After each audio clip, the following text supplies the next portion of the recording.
آدمی ہمدردی کا مہینہ ہے، شام یونان فیہ رزق المؤمن، اور یہ ایسا مہینہ ہے کہ اس میں مومن کے رزق میں برکت ڈال دی جاتی ہے، مومن کا رزق بڑھا دیا جاتا ہے۔ من فطر فیہ صائما، جس کسی نے افطار کرایا اس میں کسی روزے دار کو، کان لہ مغفرۃ لذنوبہ وعتق رقبتہ من النار، تو وہ اس کے لیے اس کے گناہوں کی مغفرت کا سبب بن جائے گا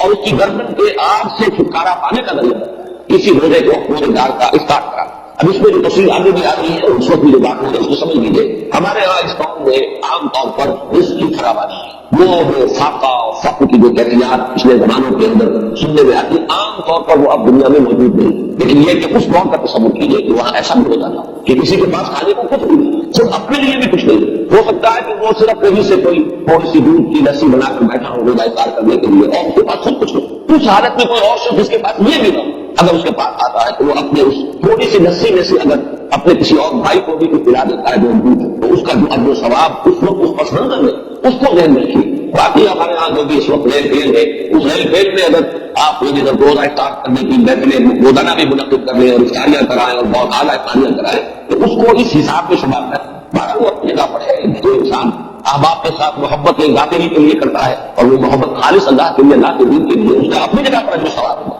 لیکن یہ جو اجر و ثواب یہاں بیان ہو رہا ہے اور جس درجے کا جو ثواب بیان ہو رہا ہے، اس کے لیے اس قسم کے پس منظر کو سامنے رکھنا ضروری ہے، ورنہ یہ بہت مبالغہ کا معلوم ہوتا ہے ایک کسی بات کے اوپر اتنا بڑا اجر و ثواب، لیکن اس کو اگر اپنے اوپر انسان تعریف کرے، جیسا کہ آتا ہے بہت سے صحابہ کے بارے میں، انہیں تو فاقے ہوتے اور کئی کئی وقت کے فاقے، اصحاب صفہ خاص طور پر، کہیں سے کچھ آگے آیا تو کھانے آیا، نہیں آیا، کئی کئی وقت کے فاقے ہو رہے۔ حضرت ابو ہریرہ فرماتے ہیں رضی اللہ تعالیٰ، کیونکہ وہ بھی اصحاب صفہ بھی شامل تھے، کہ ایسا بھی ہوتا تھا کہ کئی کئی وقت کے مسلسل فاقے کی وجہ سے مشق جاری ہوتا، لیکن لوگ یہ سمجھتے تھے کہ شاید انہیں دل کا دورہ تھا، لہٰذا وہ گردن پر پاؤں رکھتے اور دباتے، یہ کیفیت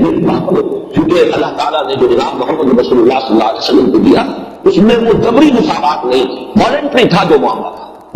جو زکات ہے وہ فرض، لیکن لیکن باقی صدقہ خیرات اپنے رزق میں دوسروں کو شامل کرنا تو لوگوں کے اپنے جذبے پر چھوڑ دیا، لہٰذا وہاں انصار کے ہاں عام طور پر یہ اسی قسم کے حالات پورے مدینے میں تھے۔ وہ واقعہ کیا آتا ہے کہ حضور صلی اللہ علیہ وسلم کو کئی وقت کفا تھا، لیکن ظاہر بات ہے کہ حضور کسی کے سامنے 10 سوال دراز کرنے والے تو نہیں، اتنے میں حضرت ابوبکر آ جاتے ہیں، ان کی کیسے دی ہوئی حضور نے دیکھ لیا، چہرے سے اس سے اندازہ ہو جاتا ہے کہ فاقہ ہے۔ حضرت عمر آئے ان کا آدمی کہ حضور پھر ان دونوں کی وجہ سے اٹھے، ان کو دیکھ کر ایک انصاری کے باغ میں پہنچے، اب ان انصاری صحابی کی عید بنی کہ وہ تشریف لائے، دوڑے فوراً باغ میں سے کچھ انگوروں کے کوشے کچھ اور چیزیں لا کے فوراً رکھی اور پھر چھری ہاتھ میں لے کر دوڑنے لگتے کہ کسی جانور کو ذبح کریں، اور پھر یہ کہ قیامت کا اہتمام کہ حضور نے فرمایا دیکھنا کہ کسی دودھ دینے والے جانور کو ذبح نہ کرنا، کوئی عورت ہو بکری ہو دودھ دیتی ہو بچوں کے لیے وہ ایک دریا بنتا ہو تو اس کو ذبح کر دو۔ مہاراج اس کے بعد انہوں نے جیسا کہ آپ کو معلوم ہے کہ وہاں گوشت کس طرح تیار نہیں ہوتا تھا، مس یہ کہ اس کو گوشت کو تیار کیا اور سیکا آگ کے اوپر گوشت تیار کھانے وہ حضور نے بھی قیام فرمایا، حضرت ابوبکر نے حضرت عمر نے،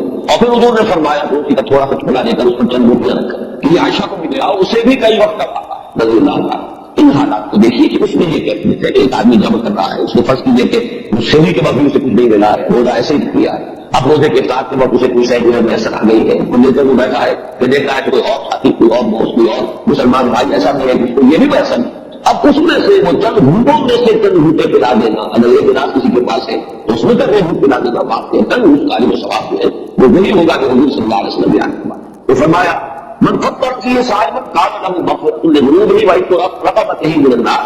وکان لہ مثل اجرہ من غیر ان ينتقص من اجرہ شیء، اور اس افطار کرانے والے کو بھی روزہ رکھنے والے کے برابر ثواب ملے گا بغیر اس کے کہ اس روزہ رکھنے والے کے ثواب میں کوئی کمی نہیں، اس کا اپنی جگہ پر جو ثواب رہے گا، لیکن جس نے افطار کرایا ہے اس کو اس کے برابر اجر ملتا ہے۔ قلنا یا رسول اللہ، ابھی حضرت سلمان فارسی فرما رہے ہیں کہ ہم نے عرض کیا ہے اللہ کے رسول صلی اللہ علیہ وسلم لیس کلنا یجد ما یفطر به الصائم، یہ ہم میں سے ہر ایک کو تو یہ مغفرت حاصل نہیں ہے کہ جس سے وہ روزہ کسی روزے دار کا روزہ افطار کرا سکے، ہم پر تو خود جو ہے بہت فخر کا غلبہ ہے، ہم بہت احتیاط کی کیفیت ہے۔ لیس کلنا یجد ما یفطر به الصائم فقال رسول اللہ صلی اللہ علیہ وسلم، ارشاد فرمایا اللہ کے رسول صلی اللہ علیہ وسلم نے یؤتی اللہ هذا الثواب، اللہ تعالیٰ یہ ثواب عطا فرما دے گا اس شخص کو بھی من فطر صائما علی منقطع النفل، جس نے کسی روزے دار کا روزہ افطار کرایا کسی لسی کے بوند پر،